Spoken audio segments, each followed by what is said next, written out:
नमस्कार, आपका अखबार के संग में आपका स्वागत है। मैं हूं प्रदीप सिंह। भारत 1000 साल तक गुलाम रहा और उस गुलामी के बाद भी हमने कोई सबक नहीं सीखा।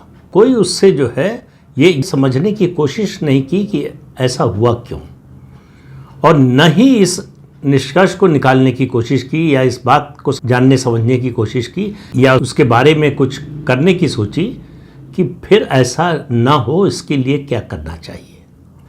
तो दो शब्द जिनका मैं बहुत इस्तेमाल करता हूँ, वो इस वजह से ऐसा हो रहा है कि हमारे अंदर, और मैं हिंदुओं की बात कर रहा हूँ, इतिहास बोध नहीं है और शत्रु बोध तो बिल्कुल ही नहीं है। वो अभी भी गंगा जमुनी अफीम के नशे में चूर है। सबको नहीं कह रहा हूँ, एक अच्छा खासा वर्ग है। दुर्भाग्य की बात यह है कि जो वर्ग इस अफीम के नशे में चूर है, वो दरअसल नैरेटिव बनाता है देश का, और देश का सिस्टम उसके पास है, सिस्टम पर उसकी पकड़ है। इसलिए वो सरकारें बदलने से डरता नहीं है, सरकारें बदलने से उसका काम रुकता नहीं है। हालांकि आजकल थोड़ा व्यवधान आ रहा है, थोड़ा थोड़ा धीरे धीरे समझ में आ रहा है, लेकिन वो सरकारी प्रयास के कारण, प्रधानमंत्री नरेंद्र मोदी की सरकार के कामों के कारण, हमारे आपके कारण नहीं। हमारा आपका व्यवहार, हमारी आपकी सोच में कोई परिवर्तन नहीं आया है। अगर जरा भी परिवर्तन आया होता तो इस देश में कोई भी ये शब्द बोलता गंगा जमुनी तहजीब, तो उसके खिलाफ करोड़ों आंखें तरेर कर देखने वाली होती। लेकिन ऐसा नहीं है। कश्मीरियत की बात आज भी हो रही है। पहलगाम की इतनी बड़ी घटना, और 90 से शुरू कर दीजिए, जब लाखों हिंदू कश्मीर से निकाले गए, हत्या हुई, बलात्कार हुआ, घर जलाए गए, घरों पर कब्जा हुआ, तब से लेकर अब तक हम कश्मीरियत की जो भांग है उसको पीकर मस्त है। आज विधानसभा में उमर अब्दुल्ला ने जो बोला वो भी उसी ओर इशारा था। लेकिन उमर अब्दुल्ला की अब बात नहीं कर रहा हूँ मैं। ये जो अफीम और भांग के नशे में जो लोग हैं उनको संबोधित कर रहा हूँ आज, और उनको संबोधित करते हुए सिर्फ दो घटनाओं का जिक्र कर रहा हूं। पहली घटना अप्रैल 1990 की है। आपको मालूम है, जनवरी 1990 से हिंदुओं का पलायन कश्मीर घाटी से शुरू हुआ, और उसको अंजाम वहां का जो प्रशासन था उसने तो मदद की ही ये होने में। मौलवियों ने, जितने मजहबी गुरु थे, उन सब ने किया, और उनकी सबसे बड़ी भूमिका थी। और आतंकवादियों ने उन्हीं के कहे हुए को एग्जीक्यूट किया। तो मैं आतंकवादियों से ज़्यादा बड़ा आतंकवादी उन लोगों को मानता हूं जिन्होंने ये कराया, और जिन्होंने ये होने दिया और चुपचाप देखते रहे। आज उमर अब्दुल्ला को असेंबली में उस खच्चर वाले की बड़ी याद आ रही कि मारा गया, हमारा भाई मारा गया बोल रहे हैं। उसने लोगों की जान बचाने की कोशिश की, इसलिए मारा गया। कौन मरना चाहता है? तो जो लोग 26 लोग मरे, मरना चाहते थे। 35 साल से जो लोग मर रहे हैं वो मरना चाहते हैं। जिनके घर उजड़े, जो अपने ही घर में विस्थापित हो गए, वो उजड़ना चाहते थे। तो ये अलतकैया है, इसमें न जाइए। लेकिन आज बात दूसरी कर रहा हूं। दो घटनाओं की मैंने बात की। पहली घटना पुरानी है, 1990 की। दूसरी घटना अभी इसी महीने 22 अप्रैल को जब पहलगाम की घटना हुई तब की। दोनों से आपको समझ में आएगा, जो मैंने एक वीडियो बनाया था कि कश्मीर न बदला है न बदलेगा, दोनों इसको साबित करते हैं। 35 साल का अंतर है इन दोनों घटनाओं में। 1990 में 30 अप्रैल को 3 आतंकवादी एक घर का दरवाजा खटखटाते हैं। वहां एक कश्मीरी पंडित परिवार रहता था, और उस परिवार के जो मुखिया थे वो लेखक थे, कवि थे। बड़ा सम्मान था जम्मू कश्मीर में, ऐसा कहा जाता है। उनका नाम था सर्वानंद कौल, उपनाम था प्रेमी। और कश्मीर के उनके पड़ोसियों ने ही उनको ये उपनाम दिया था। बड़ा सम्मान था। उनके अड़ोसी पड़ोसी मुसलमान कहते थे कि आप बिल्कुल चिंता मत कीजिए, आपको कुछ नहीं होने देंगे। ये 3 आतंकवादी घर में आए उनके, और उनसे कहा कि घर में जितना गहना और रुपया है सब एक सूटकेस में रख के ले आओ। परिवार ने ऐसा कर दिया। फिर कहा उनसे कौल साहब से कि मेरे साथ चलिए आप। परिवार के लोग रोने लगे कि छोड़ दीजिए। बोला नहीं, अभी छोड़ देंगे इनको, वापस आ जाएंगे। तो उनका छोटा बेटा घर में था, 26-27 साल का। उसने कहा पिताजी को रात में अंधेरे में लौटने में दिक्कत होगी, मैं भी साथ चलना चाहता हूँ। तो तीनों आतंकवादी बोले कि ठीक है चलो, और ले गए। और उसके बाद 1 मई 1990 को पिता पुत्र की लाश पेड़ से लटकती हुई पाई गई। इतना ही नहीं रहा मामला, पूरे शरीर पर सिगरेट से जलाए जाने के निशान थे, आंखें निकाल ली गई थी, हड्डियां तोड़ दी गई थी। और उसके बाद भी उन्हें लगा कि ऐसा ना हो कि ये सर्वाइव कर जाए, बच जाए, तो गोली मार दी गई। उन दोनों पिता पुत्र की जो है लाश मिली, और वो जो कह रहे थे कि कुछ नहीं होने देंगे, उनमें से कोई पूछने नहीं आया कि कैसे हो गया, कौन लोग थे। ये कहानी कौल साहब के बड़े बेटे ने एक मीडिया हाउस को अभी अभी बताई है। जब जनवरी 1990 में कश्मीरी पंडित भागने लगे घाटी छोड़कर, तब भी सर्बानंद कौल छोड़कर नहीं गए। उनको लगा कि मुझे क्या होगा, मेरा इतना सम्मान है पूरे इलाके में, सब लोग जानते हैं। लेकिन आखिर उनके परिवार को भी जान बचाकर भागना पड़ा, आज तक लौटकर गए नहीं। यह है 1990 का कश्मीर। ये कश्मीरियत थी कि अपने पड़ोसी जिसका सम्मान करते थे उसको किस तरह से खत्म किया। ये इंसानियत थी। इस घटना को याद करके उन लोगों को बताने की ज़रूरत है जो गंगा जमुनी तहजीब के नशे में चूर है, और उन जज साहिबान को भी बताने की ज़रूरत है कि ये उदाहरण है भारत में गंगा जमुनी तहजीब का। गंगा जमुनी तहजीब पर विश्वास करते थे सर्बानंद कौल, इसलिए उनके छोटे बेटे का यह हश्र हुआ। अगर नहीं मानते इस बात को और जनवरी में ही छोड़कर चले गए होते तो आज जीवित होते दोनों।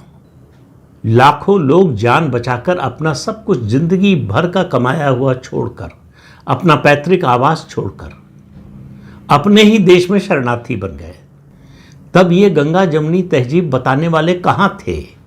जाके किसी एक कश्मीरी हिंदू, कश्मीरी पंडित के परिवार को बताएं कि गंगा जमुनी तहजीब क्या होती है और देश को इसने क्या दिया है। दूसरी घटना बिल्कुल ताज़ा, पहलगाम की घटना। उत्तर प्रदेश के जौनपुर जिले की एकता तिवारी, फेसबुक पर उनका एक इंटरव्यू चल रहा है और पूरी घटना का वृत्तांत बता रही है। कह रही वो अपने परिवार के साथ जा रही थी तो उनके साथ जो खच्चर वाला था, घोड़े वाला था, वो बार बार उनसे उनका धर्म पूछ रहा था। फिर उनसे कह रहा था कि जिन लोगों के साथ आप आए हैं उसमें सब हिंदू हैं या मुसलमान भी हैं। तो उन्होंने कहा कि मुझे थोड़ा शंका हुई, आशंका लगी, तो मैंने कहा कि दोनों हैं, हिंदू भी हैं मुसलमान भी हैं। फिर उसने जो है पूछा आप कुरान पढ़ती हैं, अजमेर दरगाह गई हैं? तो उन्होंने कहा मैं अजमेर दरगाह नहीं गई हूँ, कुरान मैं नहीं पढ़ती क्योंकि मुझे उर्दू नहीं आती। तो अब आप देखिए घोड़े वाला, वो कह रहा है कि कुरान का अनुवाद हिंदी और अंग्रेज़ी दोनों में उपलब्ध है। फिर उसने कहा कि अमरनाथ यात्रा के लिए आइएगा, मैं सब आपका इंतज़ाम कर दूंगा। एकता तिवारी ने उसका फ़ोन नंबर मांगा। उसने कहा मेरा फ़ोन ख़राब हो गया, मेरे पास फ़ोन नहीं है। और शायद 1-2 मिनट बाद ही उसका फ़ोन बजा।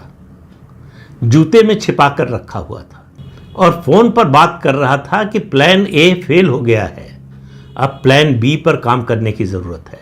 मैंने 35 राइफलें छिपाकर जंगल में रखी है। तो ये घोड़े वाला कौन था? इसके बारे में उमर अब्दुल्ला को क्यों नहीं मालूम है?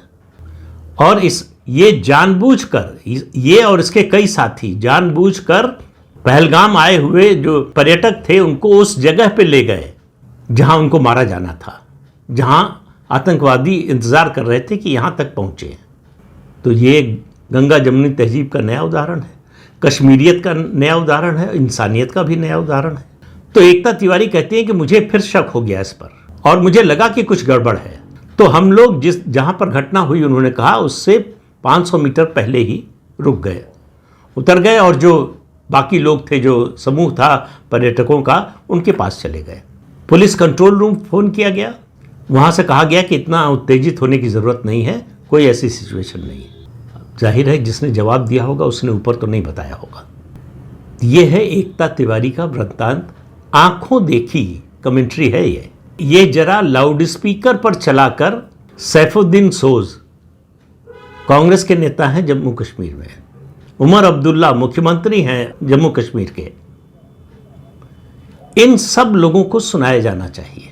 हालत ये देखिए कि सैफुद्दीन सोज कह रहे हैं कि पाकिस्तान अगर कह रहा है कि हमारा इन्वॉल्वमेंट नहीं है तो मान लीजिए, और कांग्रेसी नेता जो आई विटनेस है उनकी बात को झूठा साबित कर रहे हैं कि आतंकवादी के पास इतना समय कहाँ होता है, तो गोली मारने आता है, गोली मार के चला जाता है, कि किसी का नाम पूछे, आईडी पूछे, धर्म पूछे।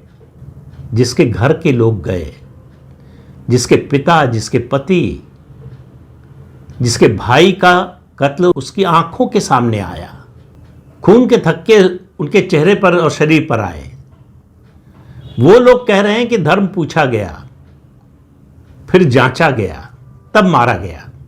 लेकिन कांग्रेस के नेताओं को देखिए, ये बात, इस तरह का तर्क तो पाकिस्तानी भी नहीं दे पा रहे हैं, लेकिन कांग्रेस के नेता दे रहे हैं। तो ये जो गंगा जमुनी तहजीब, कश्मीरियत और इंसानियत की बात है, इससे बड़ा धोखा इस देश के साथ कोई नहीं हुआ है। तो मैंने ये दोनों घटनाएं आपको क्यों बताई?